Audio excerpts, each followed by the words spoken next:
So, ito yung Monday to Friday routine ko kay Mary. So, mga 7 o'clock, nasa baba na ako, nagre-ready na ako ng pagkain niya. Itlog kadalasan, o kaya kung ano man ang nabili ko sa Pure Gold. Tapos, niluluto ko na siya. Tapos, mga siguro 7:30 or 7:20, yan, ginigising ko na siya. Tapos, pakakainin ko na siya at susubuan ko na kasi sobrang bagal niyang kumain. Kaya, kailangan talagang subuan siya. Tapos, naligo na rin siya sa hapon. Kaya sa umaga, hindi na siya maliligo kasi matagal matuyo yung buhok niya. So, lalagyan ko na siya ng inner and then yung kanyang uniform. Mabilisan lang talaga siya. Tapos na. Medyas. Ayan. Tapos, minsan habang kumakain, nanonood siya pero medyo magising yung kanyang diwa, yung kanyang iniisip. Para active na siya. Ayan, sobrang nagmamadali talaga ako kapag ganyang mga oras kasi mabilisan talaga. Yung school niya malapit lang naman, diba? Ayan, iniipitan ko na siya. Medyo binabasa ko lang muna ng konti para umayos kasi galing siya sa pagkakatulog, diba? Medyo nagulo yung hair niya. At saka para neat tingnan. Iniipitan ko siya. So, sa mga oras na yan, si Emma naman, tulog pa rin. So, magigising siya siguro mga 9 or 10. Gano'n siya matulog late. Kasi siya sa gabi, late rin siya sa umaga matutulog. I mean, magigising pala. Late na siya nagigising. Minsan, habang nag-online si Ate Via, doon siya nagigising. Ayan, sinasapatusan ko na rin siya para ready na siya pagbaba, as in, labas na kagad ng bahay. At dati, face mask pa. Kailangan naka-face mask. At malamig kasi sa room nila. Maliit lang yung kwarto. Kaya naka-jacket siya. Tapos, yan, kumukuha na siya ng snack sa ref dun sa labas namin. Ng bahay ni Lola, baby. Tapos, ayan na, ready na yung bag niya para lumabas na. Ready na si Mary. Ayan, at ready na rin ako para lumabas. At naka-face mask din. Sa Friday tutorial. Sa Friday. Ito, nagmamadali na kaming maglakad papunta sa school niya. Minsan talaga sobrang nagmamadali na kami. Ayan, kasama pa si Maki na sumasabay sa amin pagpasok. Gusto pa niya niyang magliwaliw. At eto na nga, nagising na si Eman. Kaya lang, may eto ay nagagamot siya every pagising niya, yung sa primary kasi niya. 30 minutes bago kumain, pinapainom ko siya nito. Gamot na to. Araw-araw yan. For 9 months siguro. 9 months, ganyan. Tapos, titignan ko na yung assignment niya. Mag-a-assignment na kami. Ganyan siya maghawak ng lapis. Tapos, ganyan lang, every day, every morning, nag-a-assignment kami. Tapos, ready na rin siyang pumasok. Minsan, kakain muna, o kaya maliligo muna. Depende sa oras. Ayan, si Ate Via, nag-online siya. May online class siya niyang araw na yan. Ang online niya ay TTH, Tuesday, Thursday.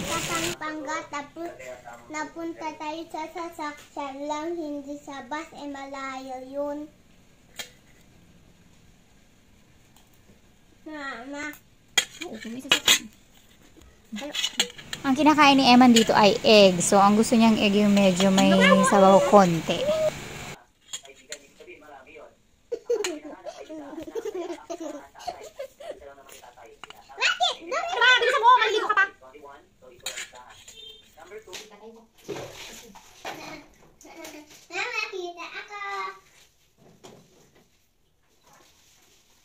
So, ang pasok ni Eman ay 11 o'clock. So, siguro mga 10:30 yan or minsan 10:40, ganyan.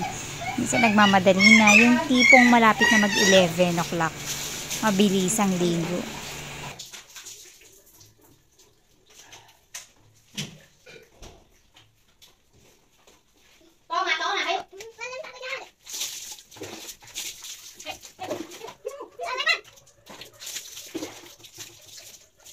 Ding,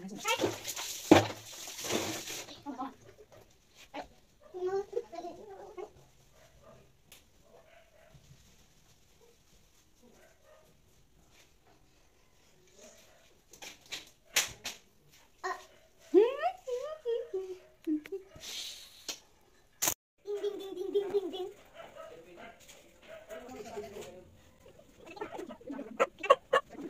Oo, kasi ano kailangan na makita.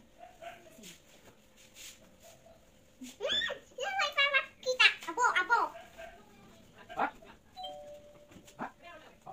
Di ba na siya?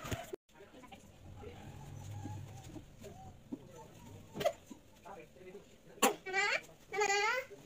Paano pag pinasok yung bata sa tiyan? Ano magagawin? Lalaki siya. Lalaki siya. Magiging baby? Magiging baby yung...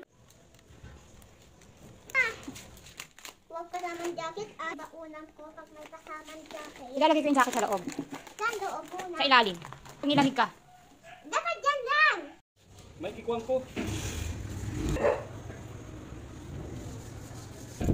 Ha? Nandun yung jacket mo sa baga. Bakit? Tinatanggal mo. Ayun. Ayan. Ayun o.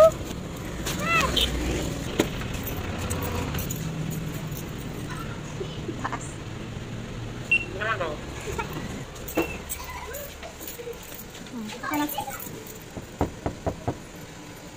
Pasok.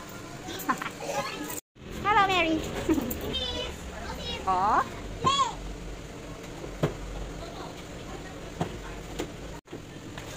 Bakit pabaligtad?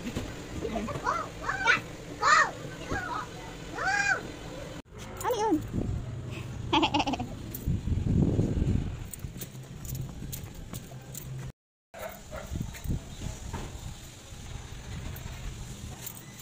Kakain na tayo. Kakain na tayo. Tara na, Mary. Wala ka naman dalang pera. Halika na. Wag na lang siya.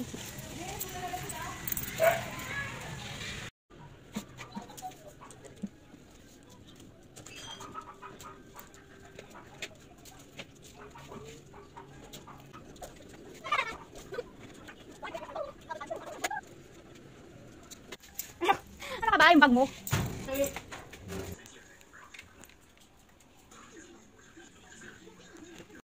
Kumakain na kanina yun. Bangus ang ulam. Hoy, kapit sa akin. Ang kalat pa rin. Always makalat. Buktan mo.